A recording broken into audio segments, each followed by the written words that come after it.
Welcome to wishful ಅಡುಗೆ ಮನೆ. ನೋಡಿ, ಇವತ್ತು ಅವಲಕ್ಕಿನ ತೊಗೊಂಡಿದ್ದೀನಿ.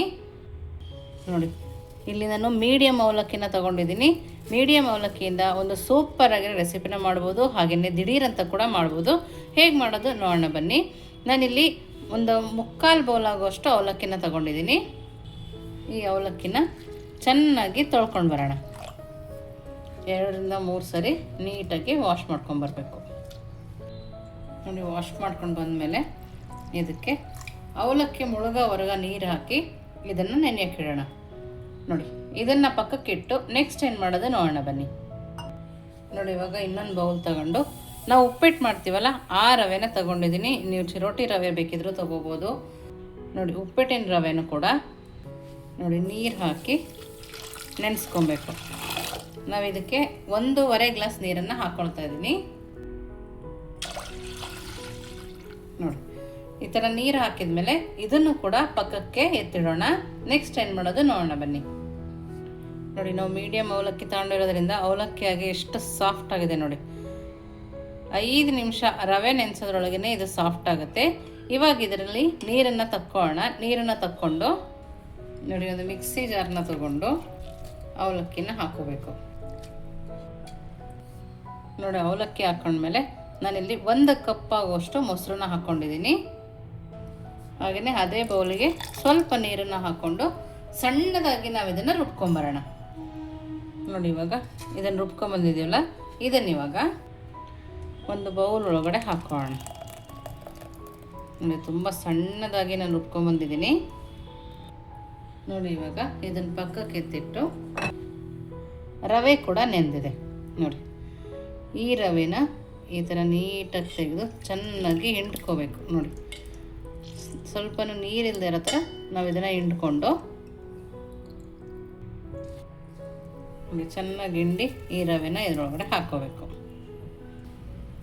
ನೋಡಿ, ರವೆನೂ ಚೆನ್ನಾಗಿ ನೆಂದಿದೆ.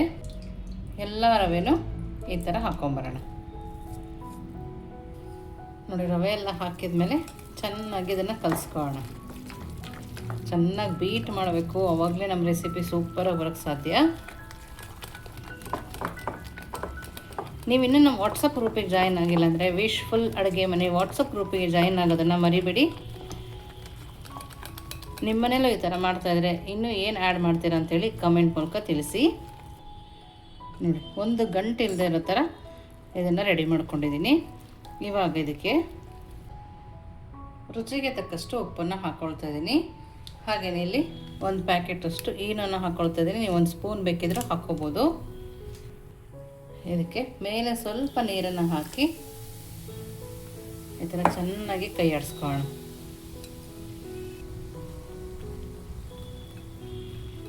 ಈನೋ ಇಲ್ಲ ಅಂದರೆ ಸೋಡಾ ಕೂಡ ಹಾಕ್ಕೋಬೋದು.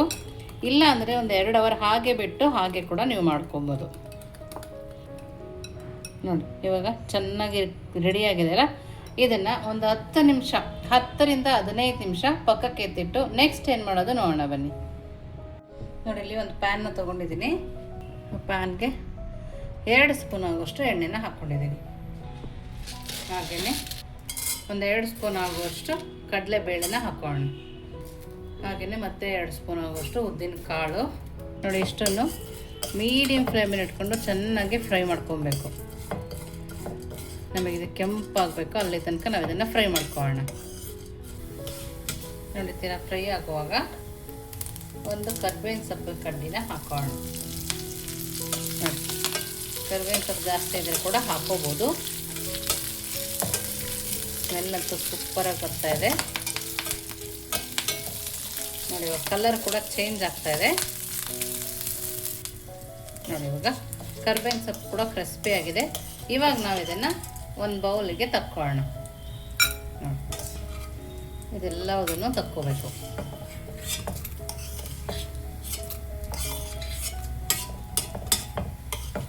ನೋಡಿ, ಇದನ್ನು ಇವಾಗ ತಣ್ಣಗಾಕೆ ಪಕ್ಕಕ್ಕೆ ಎತ್ತಿಟ್ಕೊಳ್ಳೋಣ. ನೋಡಿ, ಅದೇ ಬಾಣಲಿಗೆ ಸ್ವಲ್ಪ ಎಣ್ಣೆ ಉಳಿದಿದೆಯಲ್ಲ, ನಮ್ಗೆ ಅಷ್ಟೇ ಎಣ್ಣೆ ಸಾಕಾಗತ್ತೆ. ಸ್ವಲ್ಪ ಸಾಸಿವೆನ ಹಾಕ್ಕೊಳ್ತಾ ಇದ್ದೀನಿ. ಹಾಗೆಯೇ ಕಟ್ ಮಾಡ್ಕೊಂಡಿರೋ ಬೆಳ್ಳುಳ್ಳಿ, ನಿಮಗೆ ಬೆಳ್ಳುಳ್ಳಿ ಬೇಡ ಅಂದರೆ ಸ್ಕಿಪ್ ಕೂಡ ಮಾಡ್ಬೋದು. ಹಾಗೆಯೇ ಉದ್ದಕ್ಕೆ ಕಟ್ ಮಾಡಿರೋ ಈರುಳ್ಳಿ,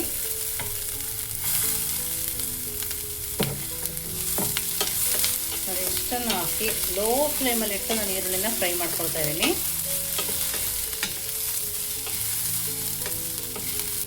ನೋಡಿ ಇವಾಗ ಈರುಳ್ಳಿ ಸ್ವಲ್ಪ ಕೆಂಪಾಗ್ತಾ ಇದೆಯಲ್ಲ, ಈ ಟೈಮಲ್ಲಿ ನಾನಿಲ್ಲಿ ಸಣ್ಣದಾಗಿ ಕಟ್ ಮಾಡಿರೋ ಟೊಮೊಟೊನ ಹಾಕ್ಕೊಳ್ತಾ ಇದ್ದೀನಿ. ಈ ಟೊಮೊಟೊನ ಸ್ವಲ್ಪ ಸಾಫ್ಟ್ ಆಗೋ ತನಕ ನಾವು ಫ್ರೈ ಮಾಡ್ಕೋಬೇಕು. ಟೊಮೊಟೊ ಹಾಕಿದ್ಮೇಲೆ ಸ್ವಲ್ಪ ಉಪ್ಪು ಹಾಕಿದ್ರೆ ಬೇಗ ಸಾಫ್ಟ್ ಆಗುತ್ತೆ. ನೋಡಿ ಈ ಥರ ಉಪ್ಪನ್ನ ಹಾಕಿ ಟೊಮೊಟೊ ಸಾಫ್ಟ್ ಆಗೋಕ್ಕೆ ಬಿಡೋಣ. ಅಷ್ಟರಲ್ಲಿ ನೆಕ್ಸ್ಟ್ ಏನು ಮಾಡೋದು ನೋಡೋಣ ಬನ್ನಿ. ನೋಡಿ ಇವಾಗ ನಾವು ತಣ್ಣಗೆ ಹಾಕಿಟ್ಕೊಂಡಿದ್ವಲ್ಲ ಬೇಳೆ ಫ್ರೈ ಮಾಡಿ, ಅದನ್ನು ಇದರೊಳಗಡೆ ಹಾಕೋಣ. ನಾವು ಇದನ್ನು ಪೌಡರ್ ಮಾಡ್ಕೊಂಡು ಬರಬೇಕು, ನೀರನ್ನು ಹಾಕದಲ್ಲೇ ಹಾಗೆ ನಾವು ಇದನ್ನು ಪುಡಿ ಮಾಡ್ಕೊಂಡು ಬರೋಣ. ನೋಡಿ ನಾನು ಈ ಥರ ಪೌಡರ್ನ ಮಾಡ್ಕೊಂಡಿದ್ದೀನಿ. ನೋಡಿ ಇವಾಗ ಇದನ್ನು ಪಕ್ಕಕ್ಕೆ ಎತ್ತಿಟ್ಕೊಳ್ಳೋಣ. ನೆಕ್ಸ್ಟ್ ಏನು ಮಾಡೋದು ನೋಡೋಣ ಬನ್ನಿ. ನೋಡಿ ಇವಾಗ ಟೊಮೊಟೊ ಕೂಡ ಸಾಫ್ಟ್ ಆಗಿದೆ. ಈ ಟೈಮಲ್ಲಿ ಸ್ವಲ್ಪ ನೀರನ್ನು ಹಾಕೋಣ. ನೀರು ಹಾಕ್ಕೊಂಡು ಸ್ವಲ್ಪ ಐ ಫ್ಲೇಮಲ್ಲಿ ನಾವು ಇದನ್ನು ಕುದಿಸ್ಕೊಬೇಕು. ನೀವು ಬಿಸಿನೀರು ಬೇಕಿದ್ರೂ ಹಾಕಿರ್ಬೋದು, ತಣ್ಣೀರು ಬೇಕಿದ್ರೂ ಹಾಕ್ಕೋಬೋದು. ನೋಡಿ ಸ್ವಲ್ಪ ಕುದಿಯುವಾಗ ಸ್ವಲ್ಪ ಧನಿಯಾ ಪೌಡರ್ನ ಹಾಕೋಣ, ಸ್ವಲ್ಪನೇ ಅರಿಶಿನದ ಪುಡಿ, ಹಾಗೆಯೇ ನಿಮ್ಮ ಖಾರಕ್ಕೆ ಅನುಗುಣವಾಗಿ ಇಲ್ಲಿ ಖಾರದ ಪುಡಿನ ಹಾಕೊಬೇಕು. ನಿಮಗೆ ಖಾರ ಜಾಸ್ತಿ ತಿನ್ನೋರಾದರೆ ಸ್ವಲ್ಪ ಖಾರನ ಜಾಸ್ತಿ ಹಾಕ್ಕೋಬೋದು. ನೋಡಿ ಇವಾಗ ಚೆನ್ನಾಗಿ ಕುದೀತಾ ಇದೆಲ್ಲ, ಈ ಟೈಮಲ್ಲಿ ನಾವು ಮಾಡ್ಕೊಂಡಿರೋ ಪುಡಿನ ಹಾಕೋಣ. ನೋಡಿ ಈ ಪುಡಿನ ಹಾಕೊಬೇಕು. ನೋಡಿ ಆ ಪುಡಿ ಎಲ್ಲ ಹಾಕಿ ಚೆನ್ನಾಗಿ ಒಂದ್ಸರಿ ಕೈ ಆಡಿಸ್ಕೊಳ್ಳೋಣ. ನಿಮಗೆ ಬೇಳೆ ಇಲ್ಲ, ದಿಢೀರಂತ ಸಾಂಬಾರು ಮಾಡಬೇಕು ಅಂದಾಗ ಈ ಥರ ಮಾಡ್ಕೊಬೋದು. ಟೇಸ್ಟ್ ಕೂಡ ಸೂಪರಾಗಿರುತ್ತೆ. ನನಗಿನ್ನೂ ಸ್ವಲ್ಪ ಸಾಂಬಾರು ತೆಳುಬೇಕು ಅಂತೇಳಿ ಇನ್ನು ಸ್ವಲ್ಪ ನೀರನ್ನು ಹಾಕಿ ಚೆನ್ನಾಗಿ ಇದನ್ನು ಕುದಿಸ್ಕೊಂಡ್ಬರ್ತೀನಿ. ನೋಡಿ ಇವಾಗ ಚೆನ್ನಾಗಿ ಕುದೀತಾ ಇದೆಯಲ್ಲ, ಈ ಟೈಮಲ್ಲಿ ಒಂದ್ಸರಿ ಟೇಸ್ಟ್ ನೋಡಿ, ನೀವು ಉಪ್ಪು ಬೇಕಿದ್ರೆ ಹಾಕ್ಕೋಬೋದು. ನೋಡಿ ಮತ್ತೆ ಸ್ವಲ್ಪ ಉಪ್ಪನ್ನ ಹಾಕ್ಕೊಳ್ತಾ ಇದ್ದೀನಿ. ನಮ್ಮ ಬೇಳೆ ಫ್ರೈ ಆಗಿರೋದ್ರಿಂದ ಜಾಸ್ತಿ ಹೊತ್ತು ಕುದಿಯೋ ಅವಶ್ಯಕತೆಯೂ ಇಲ್ಲ, ಸ್ವಲ್ಪ ಕುದ್ರೆ ಸಾಕಾಗತ್ತೆ. ಇದಕ್ಕೆ ಇವಾಗ ಕೊತ್ತಂಬರಿ ಸೊಪ್ಪನ್ನು ಹಾಕೋಣ. ಕೊತ್ತಂಬರಿ ಸೊಪ್ಪು ಹಾಕಿ ಒಂದು 2 ನಿಮಿಷ ಕುದ್ರೆ ಸಾಕು. ಸೂಪರಾಗಿರೋ ಸಾಂಬಾರು ರೆಡಿ ಆಗುತ್ತೆ. ನಾವು ಯಾವಾಗಲೂ ಸಾಂಬಾರು ಮಾಡೋಕ್ಕೆ ಬೇಳೆ ಬೇಯಿಸ್ಕೊಂಡು ಕಾಯ್ತಾ ಕುತ್ಕೊಬೇಕು. ಅದಕ್ಕಿಂತ ಇದು ದಿಢೀರಂತ ಆಗುತ್ತೆ, ಸೂಪರಾಗಿರುತ್ತೆ. ಟೇಸ್ಟ್ ಅಂತೂ ಅದ್ಭುತ ಅಂತಲೇ ಹೇಳಬೇಕು. ನೋಡಿ ಇವಾಗ ಚೆನ್ನಾಗಿ ಕುದ್ದು ಸಾಂಬಾರು ಕೂಡ ರೆಡಿ ಇದೆ. ಕಲರ್ ನೋಡ್ತಿರ್ಬೋದು ನೀವು, ತುಂಬ ಅಂದರೆ ತುಂಬ ಟೇಸ್ಟಿಯಾಗಿ ರೆಡಿಯಾಗಿದೆ. ಇವಾಗ ಇದನ್ನು ಪಕ್ಕಕ್ಕೆ ಎತ್ತಿಟ್ಟು ನೆಕ್ಸ್ಟ್ ಏನು ಮಾಡೋದು ನೋಡೋಣ ಬನ್ನಿ. ನೋಡಿ ಇವಾಗ ರವೆ ಅವಲಕ್ಕಿ ಎಲ್ಲ ಚೆನ್ನಾಗಿ ನೆಂದು ರೆಡಿಯಾಗಿದೆ. ನಾನು ಈನೋನ ಇಲ್ಲಿ ಆರೆಂಜ್ ಫ್ಲೇವರ್ ಹಾಕ್ಕೊಂಡಿದ್ದೀನಿ. ನಿಮಗೆ ಯಾವ ಫ್ಲೇವರ್ ಇಷ್ಟನೋ ಆ ಫ್ಲೇವರ್ನ ಹಾಕೊಬೋದು. ಇವಾಗ ಇದನ್ನು ನೋಡಿ ಒಂದು ಇಡ್ಲಿ ಪ್ಲೇಟಿಗೆ ಎಣ್ಣೆನ ಸವರ್ಕೊಂಡು ತೊಗೊಂಡಿದ್ದೀನಿ. ಆ ಇಡ್ಲಿ ಪ್ಲೇಟಿಗೆ ಹಾಕೋಣ.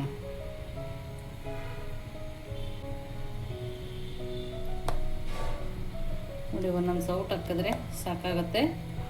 ಬೆಳಿಗ್ಗೆ ಗಡಿಬಿಡಿನಲ್ಲಿ ದಿಢೀರಂತ ಮಾಡ್ಕೊಬೋದು. ನಾನು ಮೊದಲೇ ನೀರನ್ನ ಕಾಯಕ್ಕೆ ಇಟ್ಕೊಂಡಿದ್ದೆ ಇಡ್ಲಿ ಪಾತ್ರೆಯಲ್ಲಿ. ಇವಾಗ ಇದನ್ನು ನೋಡಿ ಇವಾಗ ನೀರು ಚೆನ್ನಾಗಿ ಕುದೀತಾ ಇದೆ. ಈ ಟೈಮಲ್ಲಿ ಇಡ್ಲಿ ಮಾಡಿದ್ದೀವಲ್ಲ ಆ ಪ್ಲೇಟ್ನ ಇದರಲ್ಲಿ ಇಟ್ಕೊಳ್ಳೋಣ. ನೋಡಿ ಅಷ್ಟು ಅವಲಕ್ಕಿ ಅಷ್ಟು ರವೆನಲ್ಲಿ 2 ಪ್ಲೇಟ್ ಇಡ್ಲಿ ಆಗುತ್ತೆ. ನೋಡಿ ಇವಾಗ ಲಿಡ್ಡನ್ನು ಕ್ಲೋಸ್ ಮಾಡಿ ಮೀಡಿಯಮ್ ಫ್ಲೇಮಲ್ಲಿ 10 ನಿಮಿಷ ಬೇಯಿಸ್ಕೊಂಬರೋಣ.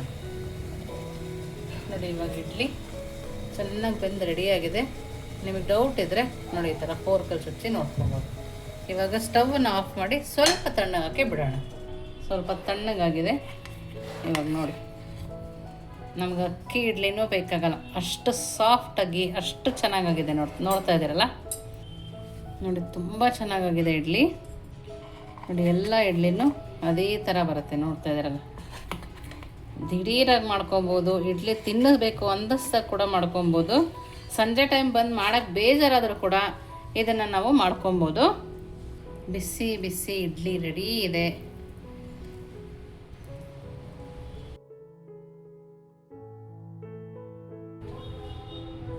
ತುಂಬ ಸಾಫ್ಟಾಗಿರುತ್ತೆ. ನೋಡಿ, ನಾವು ಅಕ್ಕಿ ಇಡ್ಲೂ ಮರಿತೀವಿ, ಅಷ್ಟು ಚೆನ್ನಾಗಿರುತ್ತೆ ಇದು. ಇವಾಗ ಇದನ್ನು ನೋಡಿ, ಇದಕ್ಕೆ 2 ಇಡ್ಲಿ ಹಾಕ್ಕೊಂಡಿದ್ದೀನಿ. ನಾವು ಮಾಡಿರೋ ದಿಢೀರ್ ಸಾಂಬಾರನ್ನ ಇದ್ರ ಮೇಲೆ ಹಾಕೋಣ. ನೋಡಿ, ವಾವ್, ಸೂಪರಾಗಿದೆ. ತುಂಬ ಅಂದರೆ ತುಂಬ ಚೆನ್ನಾಗಿದೆ. ಖಂಡಿತವಾಗ್ಲೂ ನೀವು ಒಂದ್ಸರಿ ಮನೇಲಿ ಟ್ರೈ ಮಾಡಿ. ಹೇಗೆ ಬಂತು ಅಂತ ವಿಶ್ಫುಲ್ ಅಡುಗೆ ಮನೆಗೆ ಕಮೆಂಟ್ ಮೂಲಕ ತಿಳಿಸೋದನ್ನು ಮರಿಬೇಡಿ. ನೀವಿನ್ನೂ ನಮ್ಮ ಚಾನಲ್ ಲೈಕ್ ಮಾಡಿ, ಶೇರ್ ಮಾಡಿ, ಸಬ್ಸ್ಕ್ರೈಬ್ ಮಾಡಿ.